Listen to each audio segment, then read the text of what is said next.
Rupanya saraf tersepit ni senang je nak terlepas semula. Tapi ramai orang lambat sedar sebab mula-mula dia datang macam sakit biasa je. Sengal sikit kat punggung, pinggang rasa ketat, duduk lama rasa tak selesa. Sakit saraf punggung ni bukan sakit yang luka berdarah, tapi dia rampas rutin hidup kita secara perlahan. Nak berjalan, solat, tidur pun terseksa. Dia bukan macam lenguh biasa, tapi bisa dia sampai ada kes lumpuh sebelah badan akibat masalah skiatika ni. Bagi yang tak tahu, sakit saraf punggung ni nama dia skiatika, dia sakit sebelah kaki sahaja.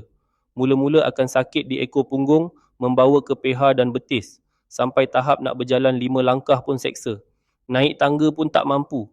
Kadang rasa macam renjatan elektrik menyucuk dalam kaki. Kadang tengah tidur pun kaki tiba-tiba mengkarung macam kena tarik urat. Sakit ni bukan kat orang berumur je. Orang muda yang kerja duduk di pejabat pun boleh kena.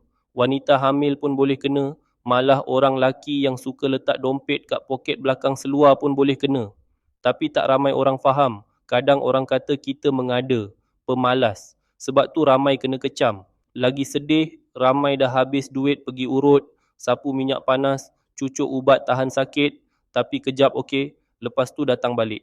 Sampailah ada satu universiti ni buat kajian dan hasilkan satu kapsul khas dari ramuan herba damar merah dan pegaga.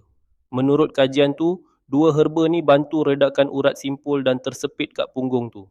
Apa yang buat aku terkejut, ramai maklum balas pengguna kata mula rasa badan lebih ringan, senang bergerak dan kaki dah kurang mengkarung waktu malam. Ada yang sebelum ni nak bangun dari duduk pun kena tahan dinding, sekarang dah mula boleh berjalan lebih selesa.